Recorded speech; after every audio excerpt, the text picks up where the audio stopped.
ગૃહિણીઓ માટે ખાસ ઉપયોગમાં આવે એવી કિચન ટિપ્સ 1.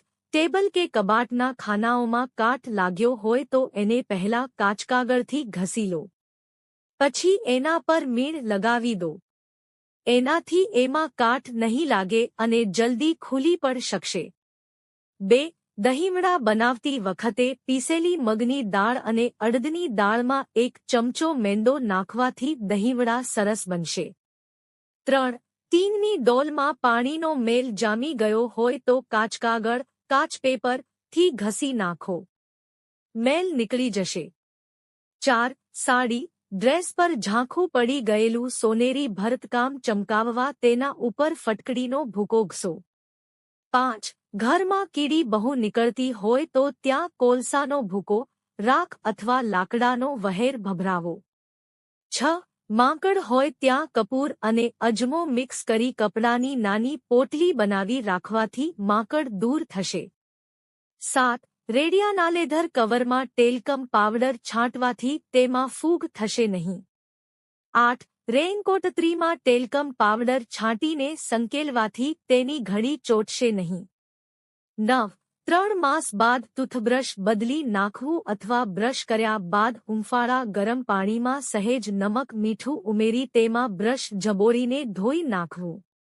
10. મની વેલના કુંડામાં બરફનું પાણી અથવા ટુકડા નાખવાથી વેલ જલ્દીથી વધશે. 11. આંજણ પ્રસરી જાય એવું ઢીલું થઈ ગયું હોય તો ફ્રીજમાં રાખવું. 12. નેઇલ પોલિશ જામી ગઈ હોય તો તેમાં 3 ટીપા સ્પિરિટ ઉમેરવું.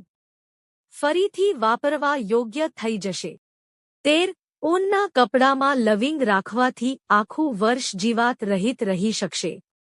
14. શોકેસમાં રાખવાની પિત્તળની વસ્તુ ઉપર ખાવાનો ગોળ લપેટીને તેના ઉપર વાસણ ઊંટકવાનો પાવડર લગાવવો અને કોરા કપડાથી ઘસીને લૂછી નાખવું. વાસણ ચમકી ઉઠશે અને 6 માસ સુધી ઊંટકવાથી જરૂર નહીં પડે. પાણીનો ઉપયોગ કરવો નહીં. 15. બટાકાને બાફ્યા પછી એના વધેલા પાણીથી સોનાના ઘરેણાં ધોવાથી ઘરેલા એકદમ ચમકી ઉઠશે. 16. બુશશર્ટના કોલર અને કફનો મેલ કાઢવા માટે એની પર ટેલ્કમ પાવડર લગાવીને રાતે મૂકી દો અને સવારે ધોઈ નાખો. બધો મેલ તરત નીકળી જશે. 17. લીલા મરચામાં પીસેલી હળદર મેળવીને કાચની બાટલી કે બરણીમાં બંધ કરીને ઠંડી જગ્યાએ મૂકી રાખશો તો મરચાં વધુ દિવસો સુધી એવાને એવા તાજા રહેશે. 18. કોઈ પણ શાકને દાળમાં મીઠું કે પાણી વધારે પડી ગયું હોય તો એમાં બ્રેડનો ચૂરો નાખી દો. 19. ભાત એકદમ ફૂલેલા અને સફેદ બનાવવા માટે બાફતી વખતે એમાં 1 લીંબુનો રસ નાખી દો. ભાતની આખી રોનક બદલાઈ જશે. 20. માખણ કાઢવા માટે તમે જે મલાઈ ભેગી કરતા હોવ એ ફ્રીજને બદલે ડીપ ફ્રીજમાં મૂકો. 20-25 દિવસ સુધી તાજી રહેશે. 21. વાળ કાળા કર્યા પછી હાથ કાળા અને ભટ્ટા થઈ જાય તો લીંબુની છાલ ડો ઘસીને હાથ સાફ કરી નાખો. હાથ તરત સાફ થઈ જશે. 22. કોઈ પણ જાતના શાકનો રસ ઘણીવાર પાતળો બની જાય છે. એ રસને ઘટ્ટ બનાવવા માટે 1 ચમચી ઘી કે માખણમાં 1 ચમચો મેંદો શેકી નાખો.